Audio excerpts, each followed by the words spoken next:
Welcome, welcome, welcome, Hey, happy everybody. Friday. Happy Friday. Welcome to REI Happy Hour at 5. It is the last Friday of February already, ladies and gentlemen. Can't believe it. We're two-thirds of the way through the first quarter of 2024. I cannot believe it. Time is flying. Yeah. Welcome, everybody. I want to let you know, have a drink with us if you can. Comment in the comment field if you have any questions or comments. Tell us what you're drinking. Let's make this a fun next 30, 45 minutes. And hopefully it'll be a little bit educational to you guys. And we'll learn something good here and you guys will take something away from it. So I'll introduce myself. I'm Ken Board. I'm a loan officer with Campos Capital Group. I'm located here in Charlotte, North Carolina, the Queen City. So welcome everybody. And Louis? Yep. I'm Luis Martinez. I am the lending representative manager out here in Houston, Texas, North Side Houston. It's a pleasure to be here with you guys. Pleasure to be here with my man Ken. It's Friday, although as Ken may very well know, we never have a day off, but we are definitely real estate never sleeps.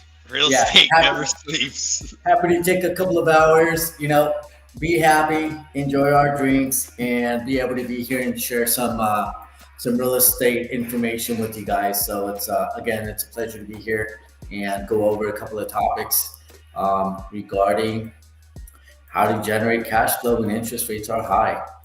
So Yeah, and they are high, but hopefully they will be going down soon, at least a little bit. That's the hope for everybody, and what I've definitely been hearing lately, that we should see a little bit of a downturn, so that should relieve some people. But we have some good tips that we'll be talking about soon. Want to go over a couple things before I do that, and I also want to do the favorite part of my show in a minute. But before I get into that, I just want to talk to you a little bit about, Campos Capital Group really quick and what we do, and then also the divisions that we offer. So first of all, Louis and I, we are loan officers, like we said, that with Campos Capital Group.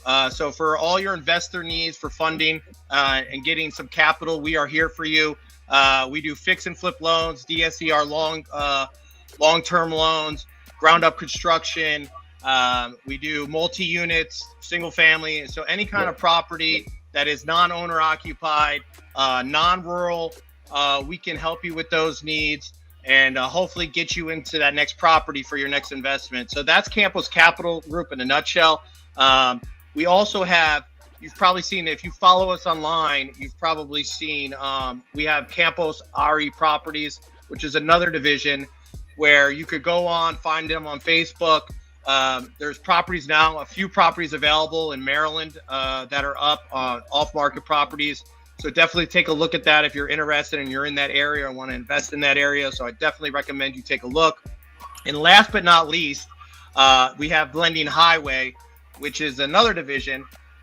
It's where for investors that want to diversify their portfolio, and maybe want to put some money not all into the property, or maybe they're not even real estate property, or they're not investing in that, but they don't want to deal with the ins and outs of construction and rehab and everything else, property management and all that, but they want their money, their capital to have some good returns. That's what Lending Highway is. And right now, until the end of the month, only 1 month left, we are offering 12% AYP on your money, on your return. That is huge.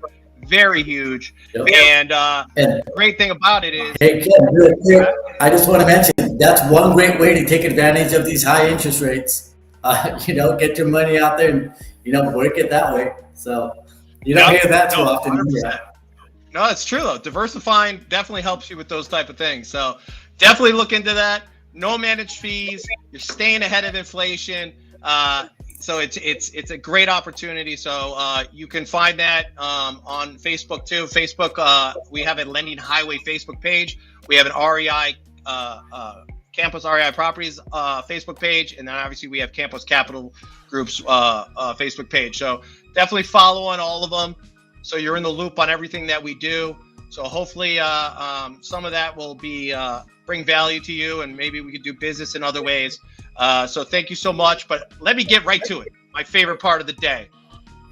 Let's talk about what we're drinking. And Lewis, I'm going to have you go first. Okay. What are you awesome. drinking? And so I'm going to go ahead, and I do want to give a quick salute to our operations manager, Denise Campo. She says, "Happy Friday. Have a drink for you." Going on week 2 of no alcohol for the Lent season. So we got to give it up. Got to give it up for that, for Lent and paying her respects in that aspect. And talking about paying our respects, I just want to let you know, Denise, it made it back. Yeah. A little memento from California. For those of you who don't know, we were out in California for a few weeks, for about a week there, and I had something just to bring back with me, and that's exactly what I'm having here. So what I did was I wanted to keep it kind of stay away from the sugars, and what I did was just got some club soda, actually mineral water with some pineapple with a splash of grenadine and some vodka. That's what I'm having here. Nice. Simple, clean. Well, I'm doing the opposite. I'm not doing clean. I am drinking beer. So honestly, it is Hazy Beer Hug is the name of it. It's by Goose Island, which I actually like that. I've never had this one, but I've definitely had plenty from Goose Island, and I've never been dissatisfied. I like the bottom. It says bright, sunshiny haze instead of day. And I need that here because here today in Charlotte, it's been cloudy and overcast and rainy. So this is bringing some sunshine to my day. So salute. I'm going to take a sip, see how it is. Yeah, it's not too bad. But yeah, so everybody grab a drink, have a drink with us. I also want to mention this live is being sponsored by Anchor Title, with that is sponsoring this live. So give a shout out to them. They're one of the companies that make this happen for us on a weekly basis. So appreciate you, Anchor Title. So yeah. So that being said, let's get into it. Great thing about Anchor Title, Ken, I don't know if you've taken advantage of this, but if you guys, you don't always have to wait for a transaction to find out that you have to make any type of changes to ownership, or if you want to make any changes on title, whatever it may be, you can always reach out to Anchor Title if you have questions. It could be unrelated to business that we're doing together. If you simply just want an opinion from an experienced title company, give them a call, find out what needs to be done or what can be done for your particular situation. They're more than happy to help you out and share some information for you. Okay? Awesome. Exactly. No, thank you about that. Thank you for that. So let's get into it. So we want to discuss and have a conversation around with these high interest rates that we've been dealing with for quite a while now. I feel like it's definitely been over a year. And how can, if you're a long-term investor and you have rentals and stuff like that out there, how can you position yourself with trying to get more cash flow out of the property? And there's a lot of little knick-knack things you could do, and we're gonna skim over some stuff and talk about different topics about that. But the first one that Lewis and I want to talk about, since we're in the business of finance, is kind of tell you how you can do it if you're talking to a hard money lender, a private lender, if they do long term, and how you can help with your cash flow. And the big thing that I want to suggest as a recommendation is, obviously we do DSCR loans, right? So we're cash flowing the property, and we're pretty much taking your expenses, right?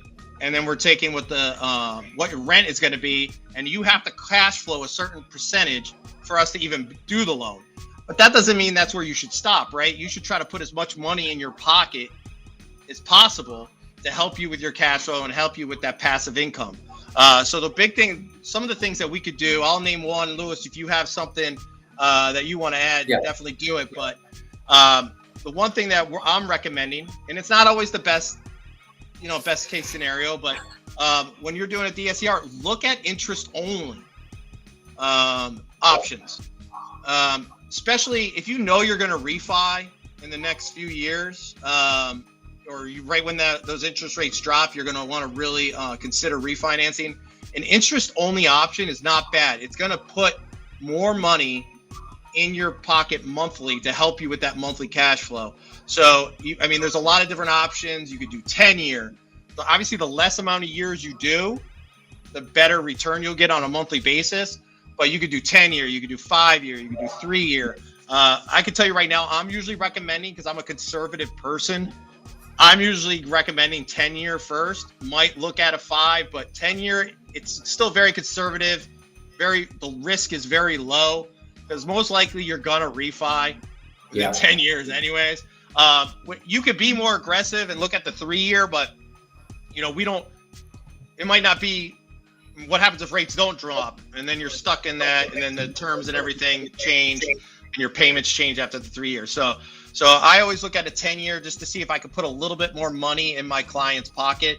So if you're talking to us or you're talking to your lender, ask them about an interest-only option. Yeah. It is definitely a good option to look into to help you with cash flow.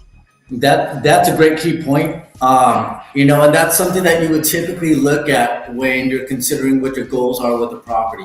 Whenever you're going into a DSCR loan or looking at long-term financing, you want to determine what your long-term goals are, and then determine what the numbers are going to look like with the different characteristics of financing.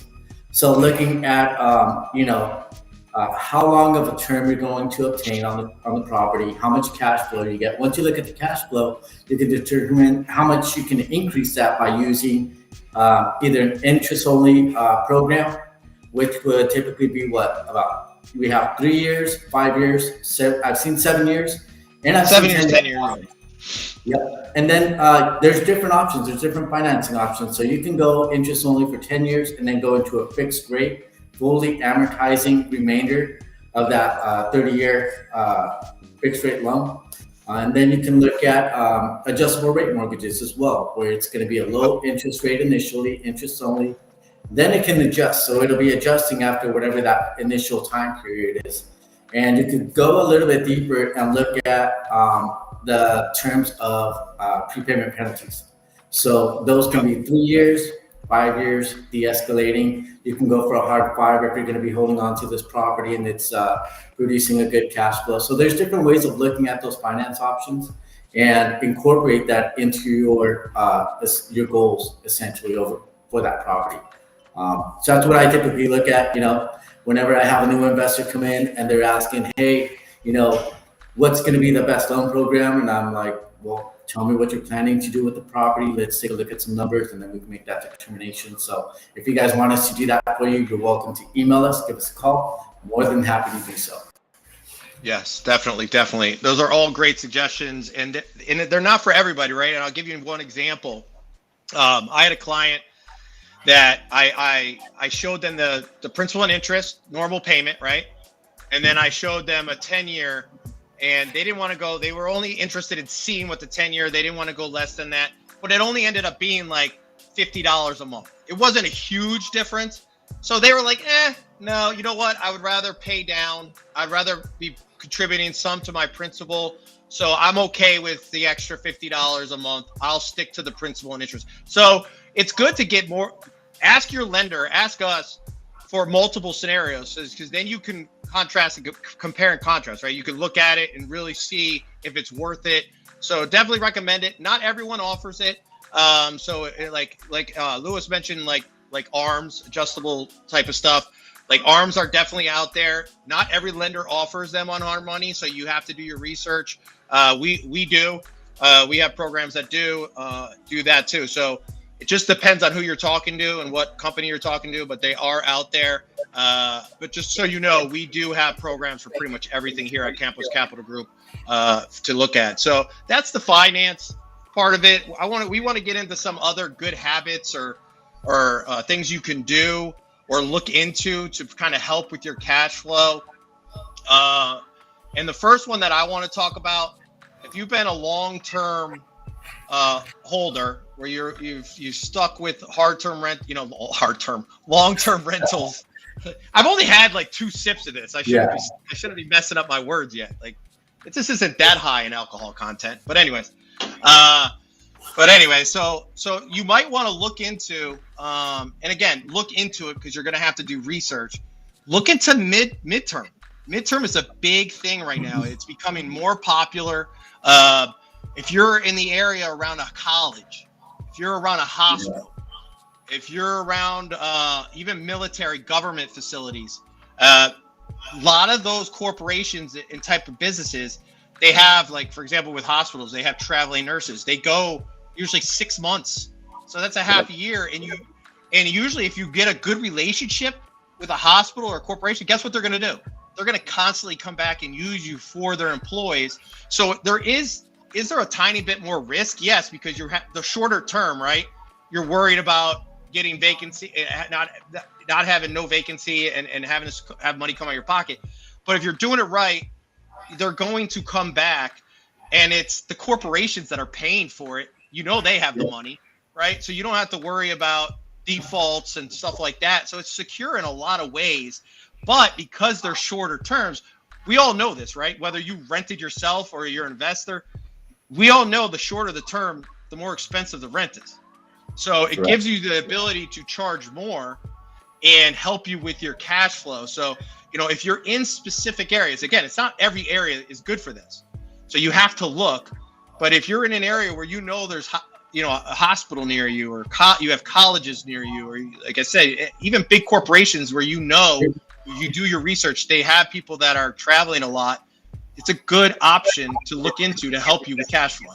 And I can give you a good example of that. What we have here in Houston and the Houston area, Texas in general, everywhere from Port Arthur down to near Galveston Bay, we have a lot of oil refineries, oil and gas companies, and so they got the guys that work out on the rigs. They come out, engineers, and they're looking for anywhere from 6 to 8 week, rentals and things of that sort. So that's pretty big out here. We've seen it; it's very common.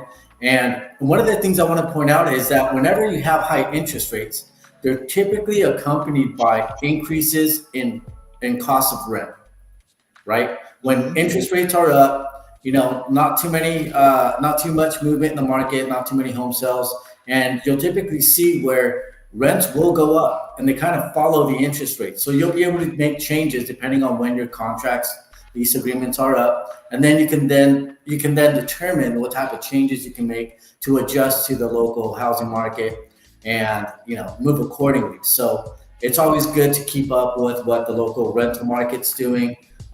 Take a look at rental meter, things of that sort for your property to see if there's any increases, and you could potentially increase those numbers for yourself and stay adjusted to the local market changes.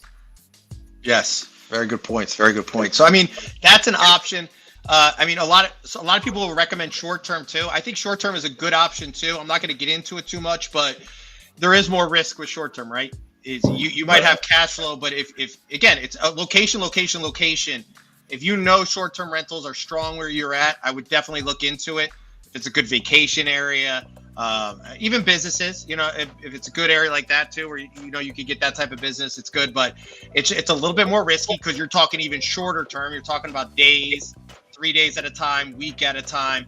So you might have a lot of gap in between, getting people to come in and rent it out. So it's definitely an option. If you're in a good area for that, it's something to look into because you will get more cash flow out of a short-term rental. So. Yep. And another good example of things that you can do regarding your rental properties would be to rent out additional spaces, attics, basements, any type of conversion areas, ADUs, things of that sort. I know I had a buddy that had just moved out here from California, and he started working for HP. He needed a place to stay while he got adjusted and found a property that he can rent. Not sure if he bought or rented. I'm not sure what direction he went in, but he was here for about 7 months, and it helped me out. So those are other things that you can look at, potential rental of those empty spaces that you may have within your properties, as well as parking. Yes. I've had properties before where somebody's like, hey, you know what? You have about almost 2 acres. I see you have an empty field there. Can I come over and I park my big rigs on your property? And I was like, well, what are you paying now? He told me what he was paying. I gave him a little bit of a break on that. And I was like, yeah, go for it. And I'm going to give you enough space for 3 trucks. So the guy's still renting that land out back in California. So that's an income. So that's one way, another way to adjust on that cash flow. Yeah, you are completely right. And I think that's becoming more popular too, especially if you have the space to do it. But I've even seen it in urban areas, city areas, where if you're next to it, in the city, and you're next to any big attraction, arenas, sport arenas, concert halls, things like that, you can rent your space, a space out and make a little extra. And think about it, that could go a couple $100 extra a month, even if it's only one space. Even if you only have one space available, you could end up making a couple hundred. Look at sports, look at basketball. How many basketball games do they have in 1 month? Like, it's crazy, right? Like, if you rented out your space, charge $50 for a couple hours, you're going to make a few extra $100. So a lot of people, I've seen that happening a lot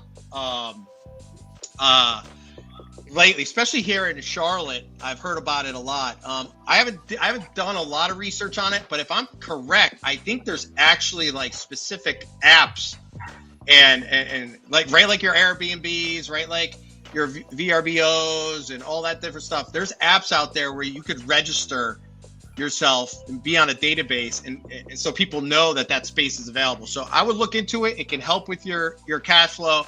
So it could sound silly to some people, but you'll be surprised. It can help out a lot.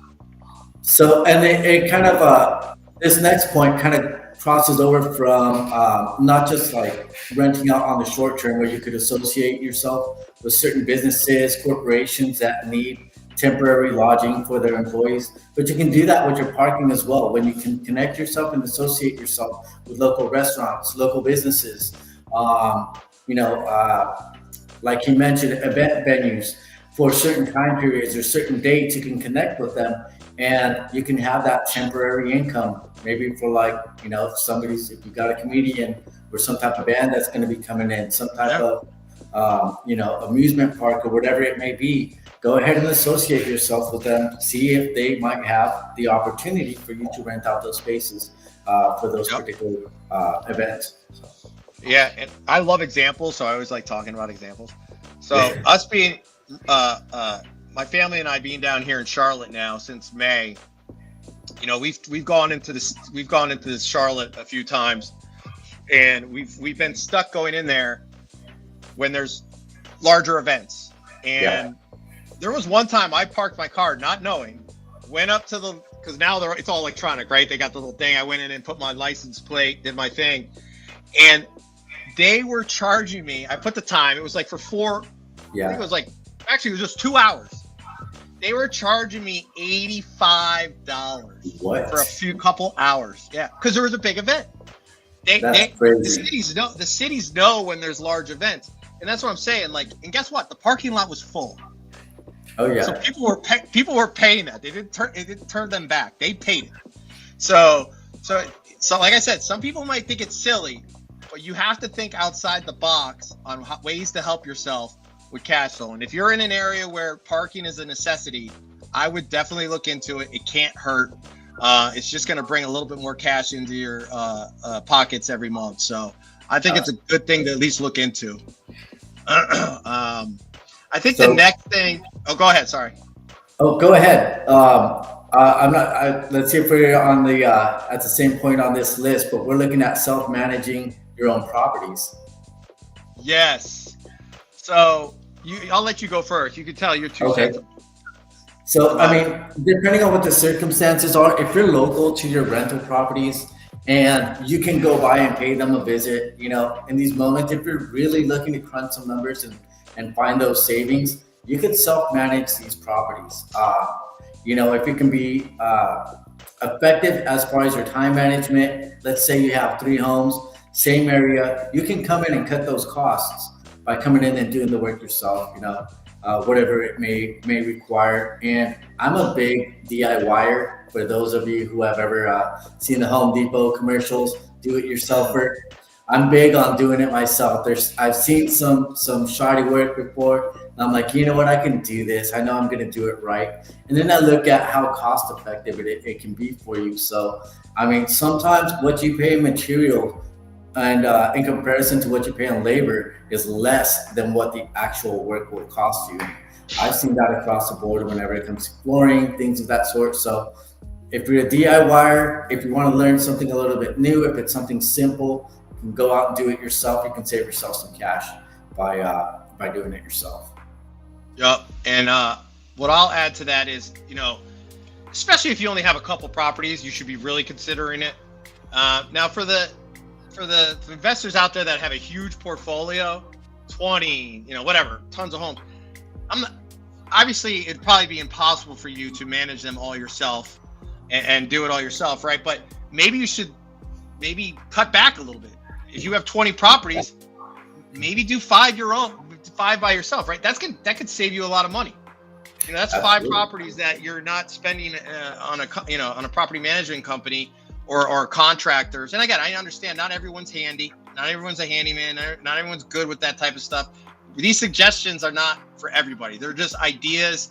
If they fall in your category and you could do these type of things, I think they're worth looking into and seeing if you could, bring a little bit back into your pocket. So, but I mean, if you have a huge portfolio, I would never say take your whole portfolio, manage it yourself, do everything yourself, right?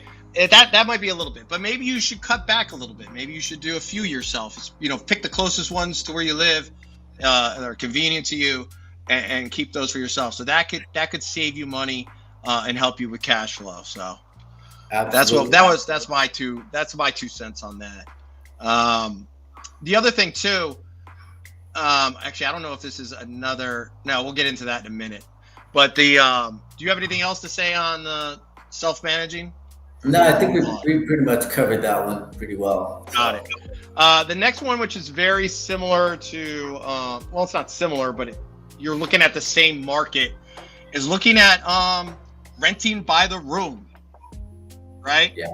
Rents are going up. And if rents are going up, there's more people now. There's a huge trend that people are not looking for their own houses. They're not even looking for their own apartments. They're looking to rent a room because it's more cost effective for them, because they can't necessarily afford, or they don't want to spend that much money by themselves on their own apartment or own house.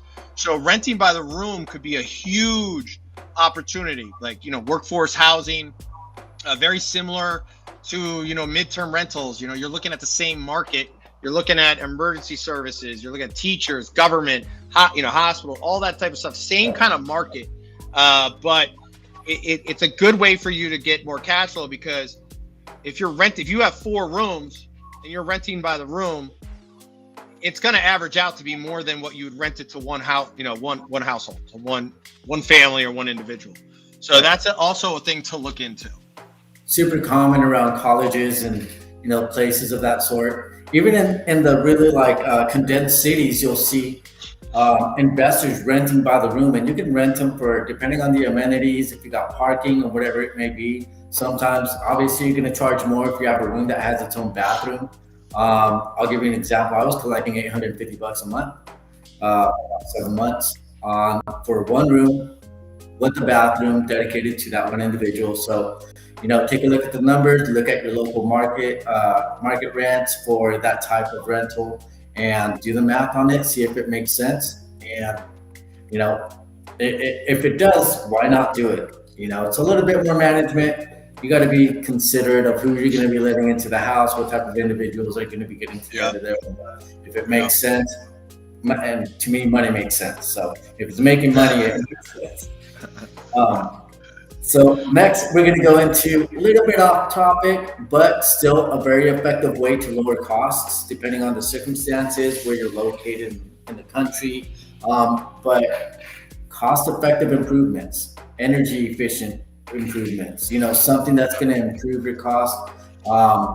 You can look at, one thing that I've noticed from personal experiences, that depending on where you're at with your property, there are certain incentives. If you're going to go with energy efficient features on your property, it might make sense to make those upgrades. And certain cities throughout the nation will actually give you incentives or give you rebates let's say you come in and do some upgrades to your property and you change out windows for energy efficient windows, that would count.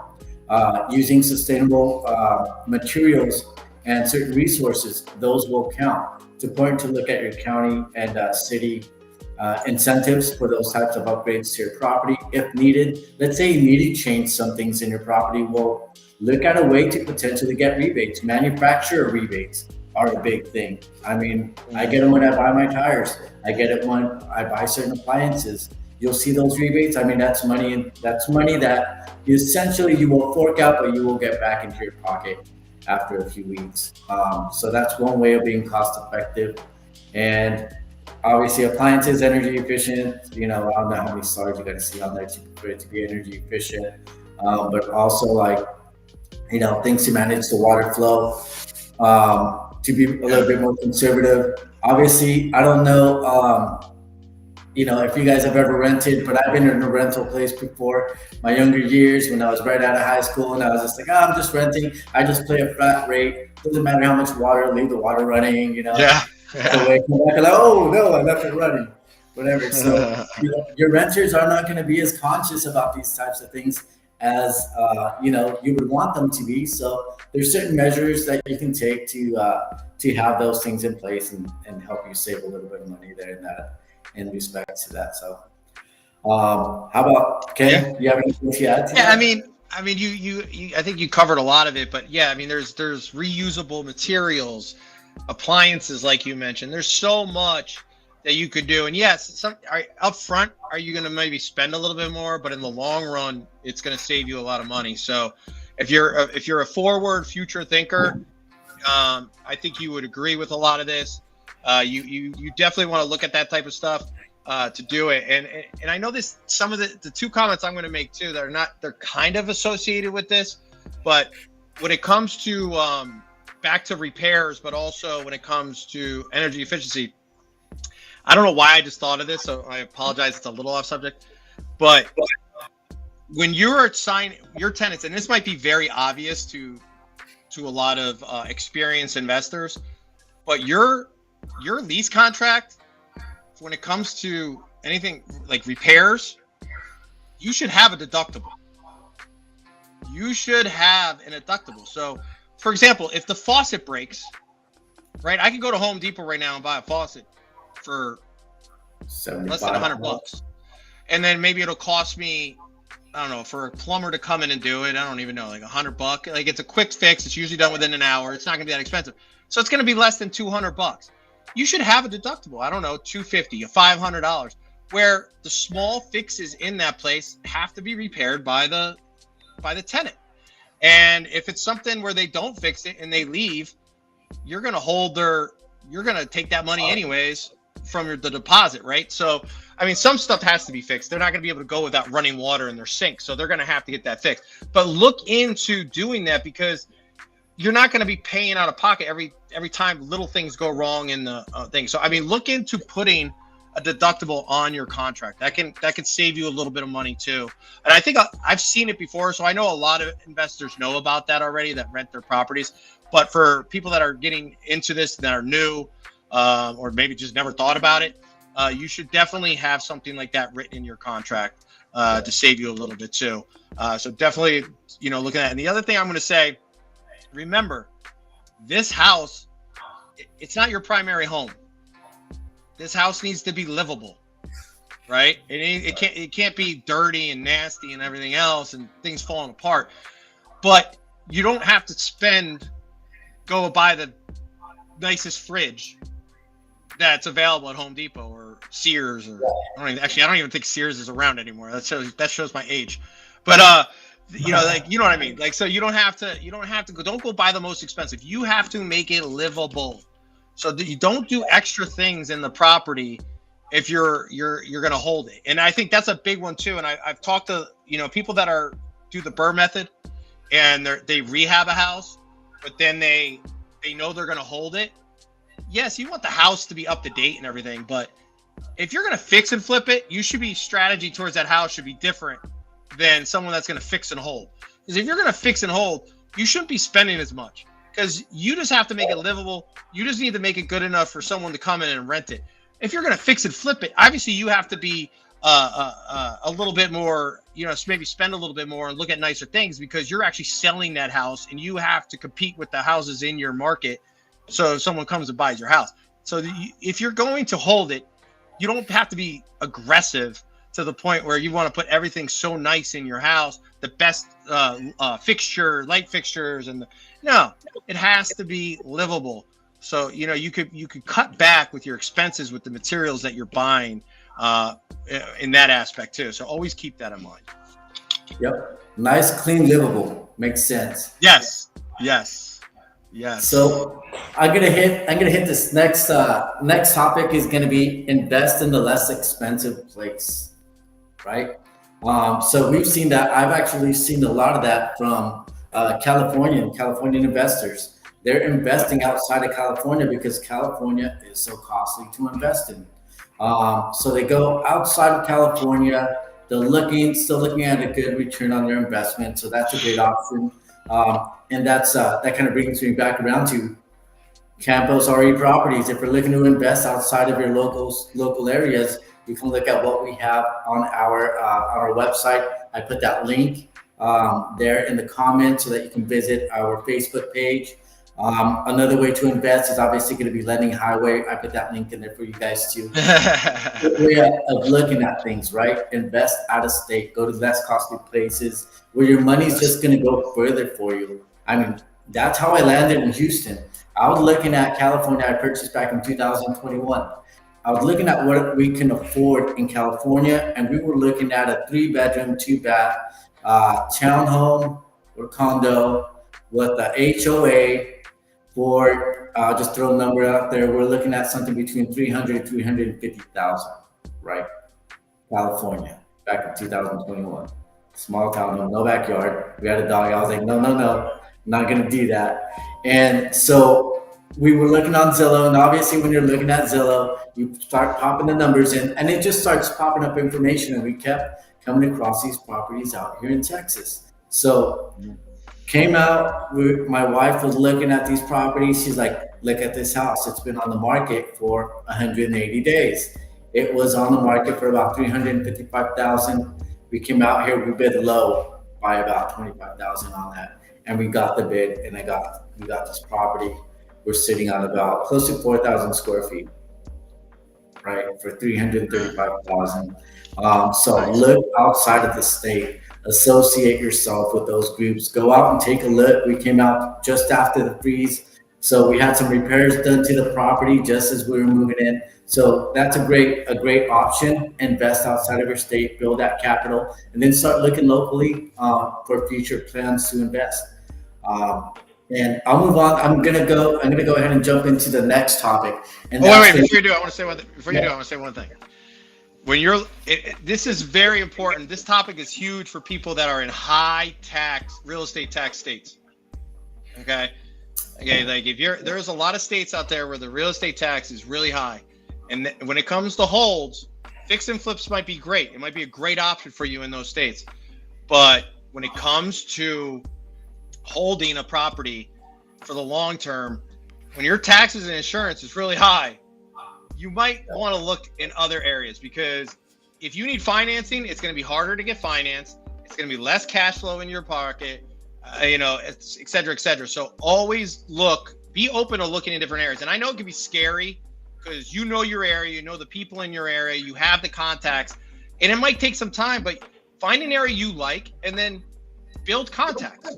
Talk to people, find people, get referrals, build up a network in that area, and then follow through, find a property and do it. But you have to look in areas that are less taxed, real estate tax, insurance rates are better. So definitely look at that, because there's plenty of states. I know California is one of them. You're over here on the East Coast, anywhere on the Northeast, New Jersey, New York, Connecticut, Massachusetts. Now Florida's even, their real estate tax is even going high. So like those are areas where you might want to be interested in looking elsewhere to help you with cash flow. So, and I'm actually sitting in one of those states here in Texas. Taxes can be fairly high, especially if it's not your primary residence. So we have what's called the Homestead Act. The Homestead Act will give you an exemption of roughly about 33% of the taxes that you would typically pay. So this is something to consider when you're looking at your DSCR loans. When you're looking at a property, pull up that tax bill. It's publicly available information. You go to the tax assessor's website online, you look at what the property taxes are, look at the tax bill, and it'll say if there are any exemptions being implemented on that tax bill, and determine whether or not that would be an implemented exemption for your situation. I know when I moved in, we got this really high tax bill. Taxes were high, and they were going even higher. They've gone higher. And I took a look at it, and I started looking at some of the tax laws here in Texas, familiarized myself with them, and I was able to appeal taxes. So you can appeal your property taxes. For those of you that get notifications, some of you might get solicitation from local attorneys where they're charging you a certain percentage of what they can save you on your property taxes, and that's their service fee to help save you money on your property taxes. And I can give you a couple of examples. One I've just touched base on, that's going to be your Homestead Act. So I know it exists in Florida. I'm not sure what the details are for that state, but I appealed it. That got me back about, I'm going to say, over $1,000 for the year. And I dug a little bit deeper, and I saw that you can also appeal certain things like certain school taxes. My kids are grown up. They're in college. They don't go to any of the local schools.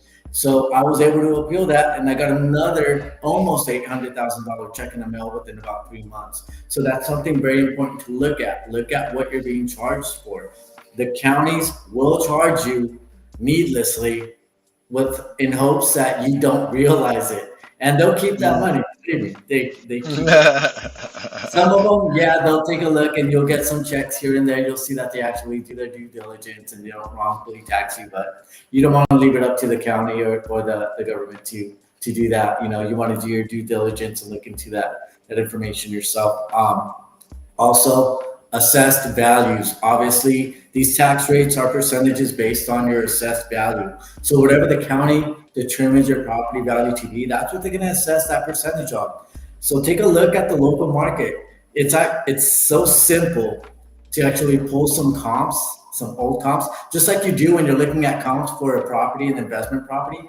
Pull those comps, put them together, slap them on that form. You can go down to the county and submit it, or you can submit it online, and you can appeal those taxes. Worst comes to worst, they say no. You might have to invest a little bit of time off, take an afternoon or a morning off to go down there and sit through the case hearing and just let them know, yeah, this is factual information that I provided. In my case, they didn't even have me go down. They just sent it back and said, we've reassessed your value to this. And they actually changed it to exactly what I had determined it to be. So key factors, invest a little bit of time, learn about your local taxing authority, and take those steps, and don't let them take advantage of you. Save that cash. Yeah, see, I didn't even know about that before we did some research for this live, and that's freaking. I mean, that's awesome. Like, and I don't think really I've never heard anyone talk about it, and that's just me. Maybe other people have. Maybe I'm in the clouds when it comes to this subject. I don't know, but like that's huge. And honestly, you probably sent them that request, and they're probably like, "Oh, this guy did all this. Let's just give it to him. Man. He did all this work. Let's just do it." They probably wanted to research to see if you were correct. So they're just like, "Okay, that looks good." Yeah, and I walked into the office. I looked at it and I realized, like, oh man, I gotta have this in by tomorrow. So I went the next day. I walked in. I handed it to them, and within 3 weeks, they gave me notification, said that they had reviewed it, and they went ahead and they approved my appeal. And just to give you an example of how much money this guy could be making, so I appealed it. I didn't do the math. I forgot how much I'm actually saving now in comparison to what they would have been charging me. But these attorneys come in and they will charge 50% of your annual savings. So you could be saving $700. You could be saving $1,000, $1,200, and they just want half of it, and they'll do the work for you if you want to take the easy route. But it's just as simple as filling out a form, putting some comps and information on there. If you can pull an ABM or even like a CMA, comparable market analysis, and obviously you can adjust what you're searching for. when you do these searches. I do them through a title company. I have access to this title company. I do a property profile. I'll post them. I pulled it, looked at the ones that would most benefit my case, put them on a form, sent it in, and I was good to go. So it's really simple, guys. It's really simple. So if you can do it, I would suggest taking advantage of it. That's really good advice. Really good advice. So yeah, man, that's really it. We're a little bit over 45 minutes. I want to thank everybody. Just a reminder, check Campos Capital Group out. You have Lewis's and I's phone numbers right here and emails. You can contact us anytime. But again, Facebook pages, Campos Capital Group, Campos RE Properties, Lending Highway, all good things. Look into it. You could call Lewis or I anytime to see, ask about the properties or investing your own capital to help us lend money out. Or if you're just want to buy a property and invest, that we're here for all of that. So thank you so much. Thank you to Anchor Title for the sponsorship for this live stream. Appreciate it. Lewis, I don't know if you have any last words. Yeah, I do. I just wanted to touch base again on the finance options. Not everybody has as wide of an array of finance options or being able to customize and adjust those features for you. So if we don't see de-escalating prepayment penalty options, if you don't see 3 or 5 year options for the prepayment penalties, if you don't see interest-only payments or partially adjustable rate mortgages or whatever, if it just doesn't really seem to fit your plan, give us a call. We could do an analysis of what your situation is, look at your goals, and then we'll give you our options. You can see how that matches up against competition. We're actually pretty good at what we can offer. And, just give us a call. We're a phone call away. We're happy to help. Phone call away. Well, I appreciate everybody. Happy Friday. Hope everyone has a good weekend. And we will see everybody next Friday, March 1st. No more February. See you then. Peace out. See you guys. Have a great one.